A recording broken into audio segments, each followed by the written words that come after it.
Greetings guys, Si here and welcome back to the channel. Another episode of Paper Talk. I thought today, for a change, we'd go for a little walk. Last week we focused on the ladies' county knockout events, and this week is the men's turn. So we have three amazing men's competitions that male club golfers across the county can play for. So let's have a chat about them.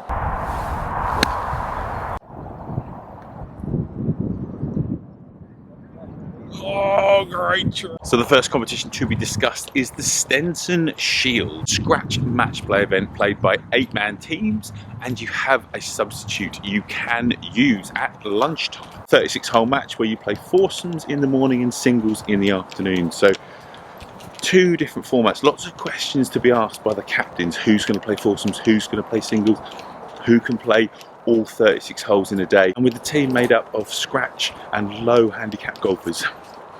Possibly a little bit of confidence management to be negotiated as well. Personally, I've always been a big fan of the Stenson. Playing those two different formats without any shots really does test your golf. A good tournament.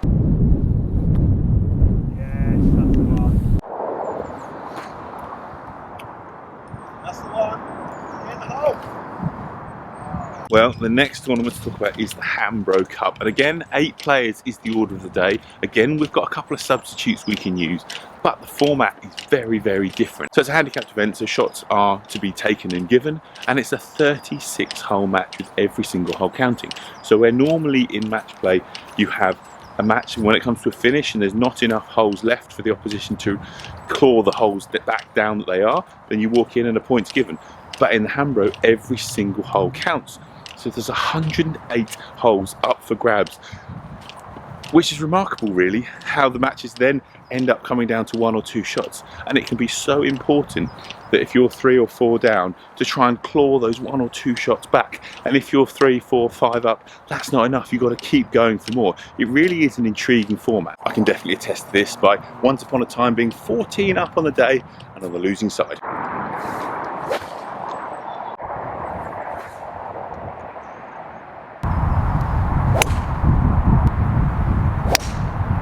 The Hambro team is made up of players of 9.4 handicap and below, but with shots being given, it's not always a good idea to play your lowest players.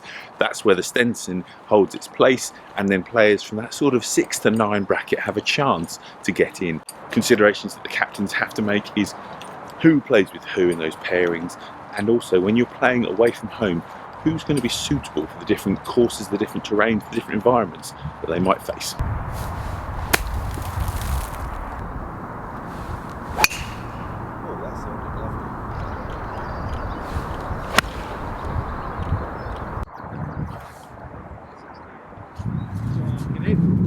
Knew it was going to come, didn't come quick enough.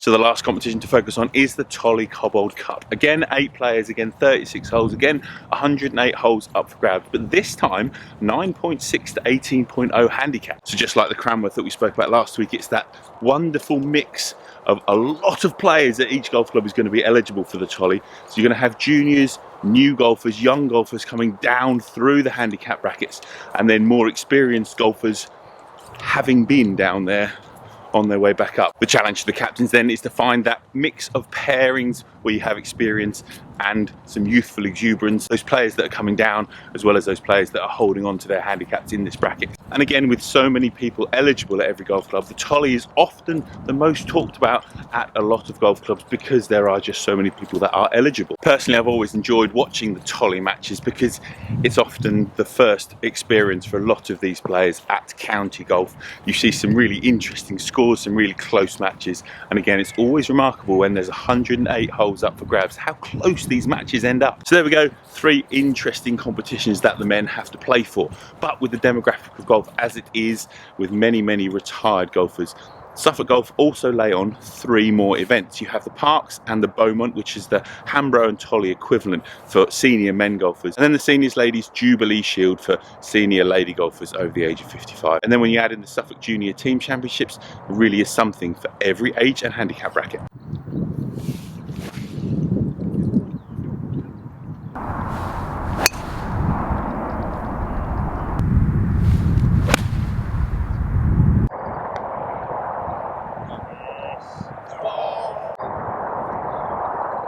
Got it. Nice! even. 6. Thank you. Best I've seen you playing forever. To end the paper talk, we have to talk about some competitions, and in a welcome return to competitive golf, the Suffolk held a midweek Stableford on the 1st of February. It was the classic triumvirate of Suffolk stalwarts who took the honours. Ivan Snelling secured top spot with 41 points, and one can well imagine his smile beaming in the clubhouse. Mick Davey was second with 34, and James Edgar third with 33 points. The Suffolk men were also at it again with round 4 of the Winter League. With the best 4 scores from 6 events, there is plenty of opportunity for movement both up and down the leaderboard.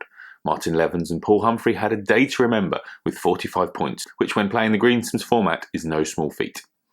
Lewis Gammon and Danny Hawkins were second with 41 points. The overall leaderboard sees Dave King and Richard Budgeon top with 170 points, with the brothers Moy, Chris and Steve, in second place with 100. Good luck to all the players in the final 2 rounds. Over to Bury St Edmunds Golf Club. Bianca T. Ruth ran to the top of the leaderboard in the ladies' February Stableford with 35 points. Teresa Smith and Nikki Elstone were just behind in 2nd and 3rd respectively. Norman Salmon carved down excellent 18 holes in the 3rd round of the Glass World Cup. With the best 3 from 4 scores counting, his return of 43 points will surely help his cumulative total. Dave Reed and Graham Judge came in with 40 points, and with that, Dave Reed moves to the top of the leaderboard with 107 overall points. But with 6 players within 4 points, there is all to play for in the final round next month. As we edge closer to the season, next week we'll see the start of a monthly series featuring each of the clubs in the area. For the first focus, we are going to be heading to Thetford Golf Club to find out more about this amazing heathland layout. So as always, everybody, have a great golfing week. If you haven't done already, subscribe to the YouTube channel for more paper talk and all the other fun stuff on the channel. And we see you down here next time. Bye-bye.